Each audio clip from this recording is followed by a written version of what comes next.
3 ప్రశ్నలు.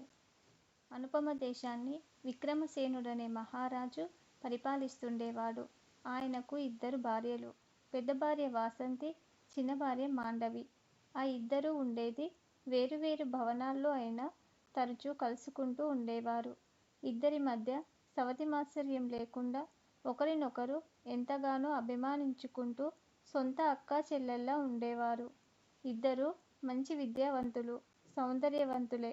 అయితే ఇద్దరిలోనూ మాండవి కాస్త చమత్కార ప్రియురాలు.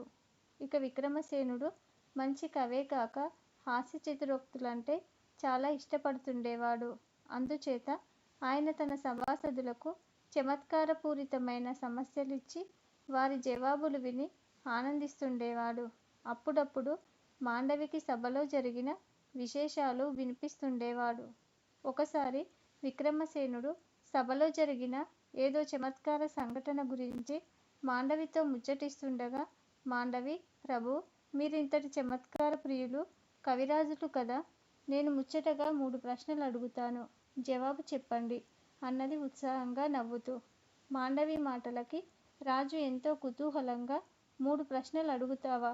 ఏది అడుగు చూద్దాం అన్నాడు. సరే వినండి.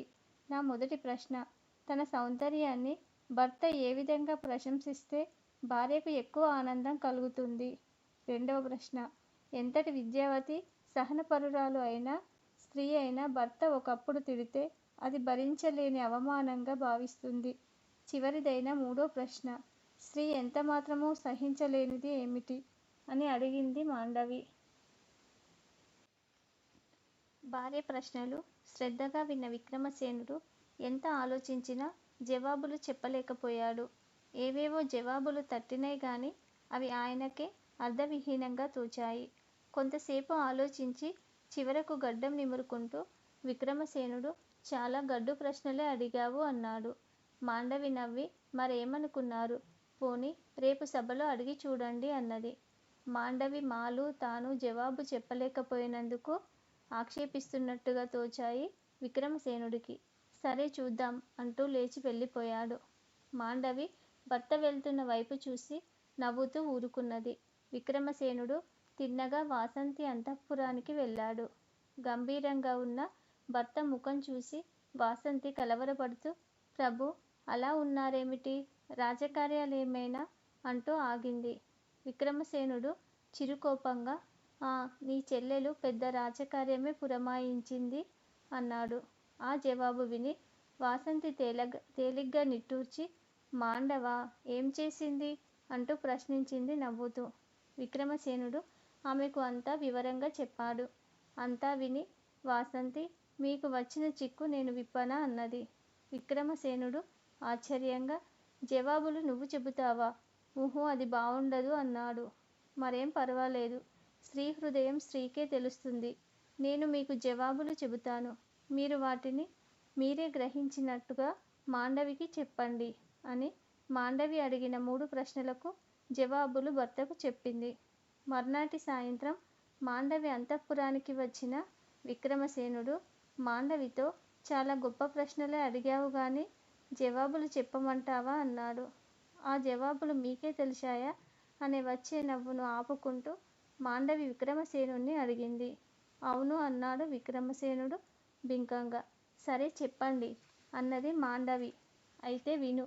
నీ మొదటి ప్రశ్నకు జవాబేమంటే, తనను రంభ, ఊర్వశి అంటూ ప్రశంసించిన దానికంటే వేరొక సౌందర్యవతితో పోల్చి ఆమె కన్నా నువ్వే అందంగా ఉంటావు అంటే స్త్రీ ఎక్కువ సంతోషిస్తుంది అన్నాడు విక్రమసేనుడు. నిజమే.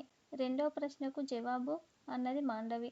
భర్త ఎంత తిట్టినా కూడా భరించగలిగే స్త్రీ తోటికోడళ్ళ ముందుగాని, సవతుల ముందుగాని చిన్న మాట అన్నా దాన్ని ఏమాత్రం భరించలేని అవమానంగా భావిస్తుంది. ఇది నీ రెండో ప్రశ్నకు జవాబు అన్నాడు విక్రమసేనుడు. బావుంది. ఇక నా ఆఖరి ప్రశ్నకు జవాబు చెప్పండి అని అడిగింది మాండవి. స్త్రీ దేన్నైనా సహిస్తుంది గాని తన ఎదుట భర్త మరొక స్త్రీని ఏ అంశంలోనైనా సరే పొగడడం సహించలేదు. ఇది నీ మూడో ప్రశ్నకు జవాబు అంటూ ఎంతో గర్వంగా ముగించాడు విక్రమసేనుడు. ఈ జవాబు మరీ చక్కగా ఉంది.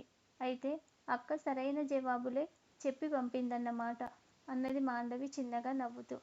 ఆ మాటలకు విక్రమసేనుడు ఉలిక్కిపడి అబ్బే అంటూ ఏదో చెప్పబోయాడు. మాండవి సున్నితంగా భర్తను వారిస్తూ నిజాన్ని దాచి ప్రయోజనం లేదు.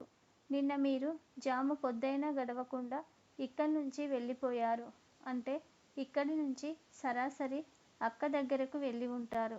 వెళ్ళేటప్పుడు మీ ముఖం కోపంగా గంభీరంగా ఉన్నది.